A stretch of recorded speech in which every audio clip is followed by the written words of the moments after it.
Was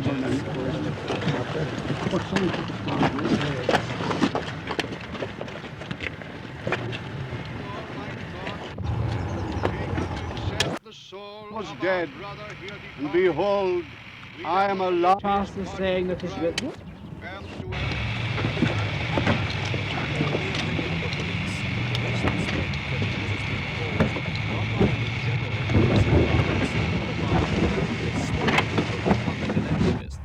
Men who are fighting not for civil rights for the Catholics, but for the inclusion of Northern Ireland in a united Catholic Irish Republic.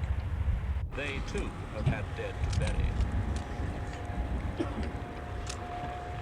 This was the funeral of Bernard Watt, one of two Republicans killed in a recent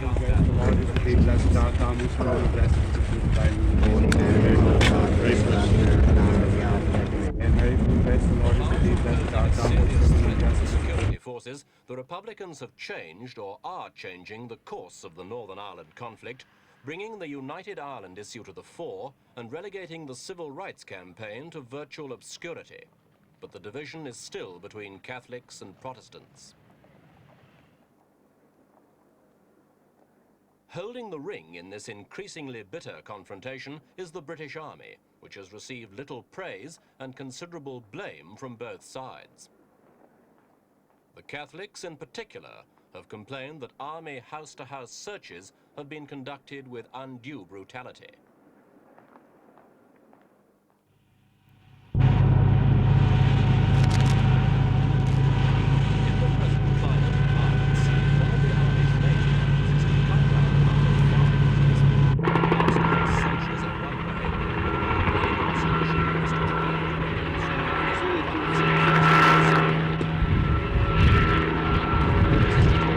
Northern Ireland's 300-mile border with the Irish Republic.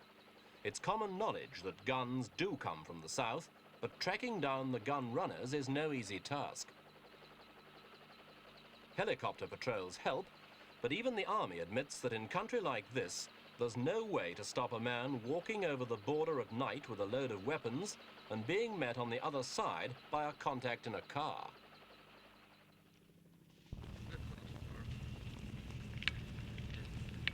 These troops patrol an area covering about 2/3 of the border.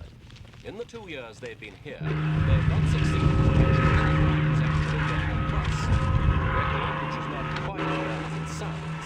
The area contains over 100 unofficial crossing points. Neither police nor customs officials guard them. Right into the wall, Reverend. Get in tight. That's where you'll find anything if there is. Not all weapons searches are fruitless. Over the last 12 months, troops and police have unearthed over 40,000 rounds of ammunition and nearly 300 different kinds of weapons. Push it right in. Come on. Go put someone in the water plant.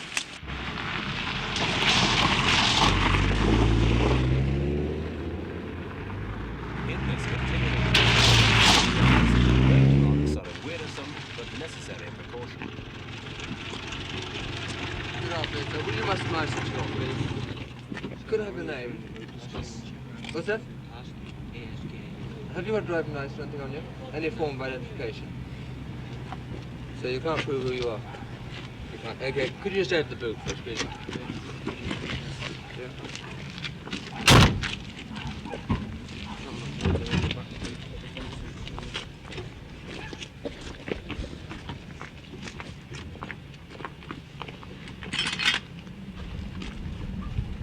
Searches are an irritation to all concerned, however politely they're carried out.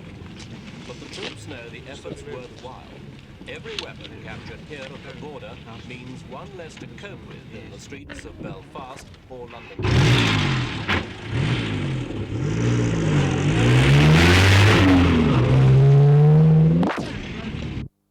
These are the men for whom the guns are smuggled, the so-called IRA Provisionals.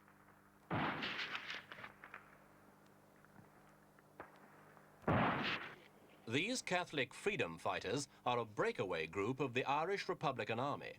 But unlike the IRA, they're fully committed to any violence that's necessary to achieve a united Ireland. Their numbers estimated at around 400, of whom possibly a quarter are permanently armed. The Provisionals are men of action rather than words, and they seldom grant television interviews.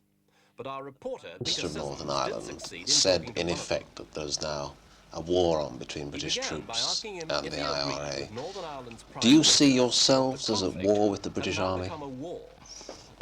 Well, as a matter of fact, at the present moment, we are at war with the British Army. And it was the jackboot tactics of the British Army that brought this about.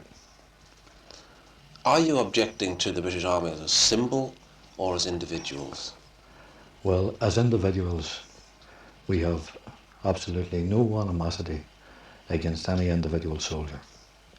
But to symbolize something in this country that has been hated for centuries, that was the rule of Known for certain to be dead. Ireland. Now, many of the outbreaks of shooting and violence have occurred after searches by the British Army. Are you saying that they shouldn't be allowed to search anywhere in Belfast for arms? The point is that I'm not commenting on where the search, but it's how they carry out these searches. This is, in reality, one of the causes for the trouble here. The search homes here under the Special Powers Act. Now, if the owner of the home is not present, under the Special Powers Act, they can break and enter that dwelling. There'll be no recompensation to the owner of the property. He'll have no redress for any damages incurred during that raid. Now, I would ask the people of England, would they stand for this type of stuff? I don't believe they would. Are your people under orders? What I mean is it now a deliberate IRA policy to attack and kill British troops? It is a policy of the Irish Republican Army to defend the minority in North East Ulster. And we will defend the minority against attack, no matter from where that attack comes. Should it be the British Army or armed mobs? But are you in fact on the offensive? Well, that remains to be seen at the moment. The British Army, as you know, have heavy concentrations of armour. They have 7,000 soldiers in here at the moment. Chichester Clark says there's small groups of Republicans. They are the cause of the trouble. But the British Army gives lie to this. Does it take 7,000 British soldiers backed up with tanks? And at the moment, the British Army is asking for reinforcements. The British Army here is fighting the people, not just ourselves. Yeah. But in view of this firepower that they have, how can you ever possibly hope to win? To gain anything? The point is that we cannot match the firepower of the British Army. Now, that is why we have not so far ventured into open confrontation with them. But we will use other methods and other means. Guerrilla tactics have paid off in the past, and I have no doubt that we could make them pay off in the future in this country. But by keeping things quiet, wouldn't you be fostering the best long-term interests of your people so they have the climate in which to get a stable job and live a peaceful life? Well, the point is, I suppose you refer to peace here. Well, can there be peace without justice? Since the foundation of Stormont here, there has been no justice for the minority in North East Ulster.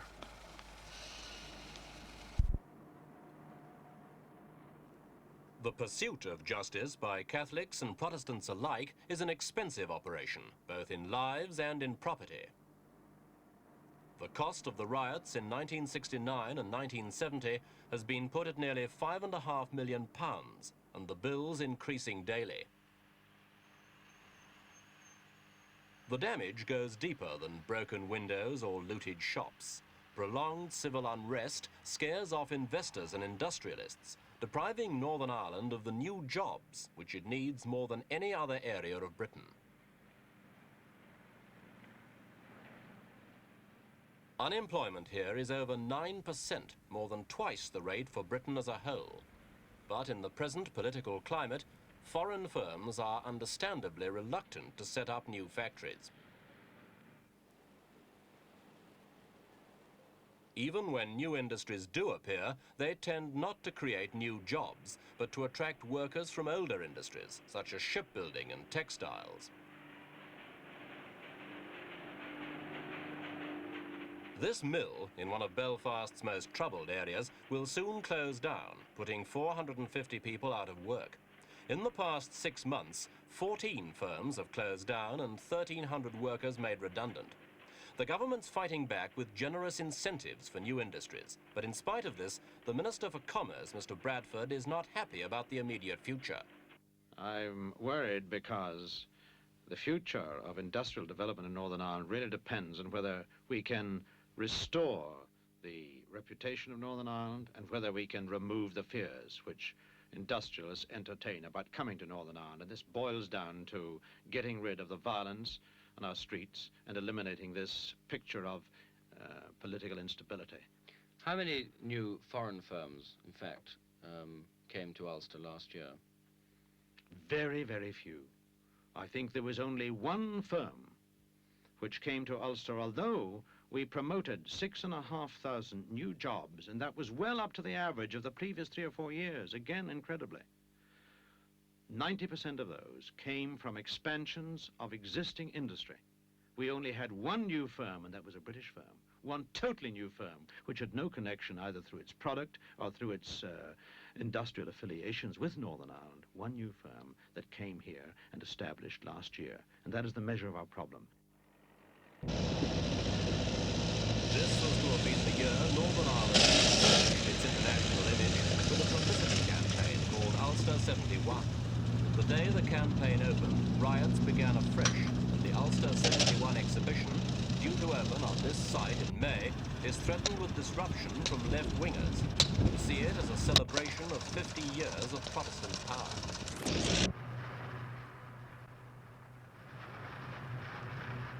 In the short term, Northern Ireland's recovery, both economic and otherwise, will probably depend less on any action of its government than on the ability of the British Army to maintain order.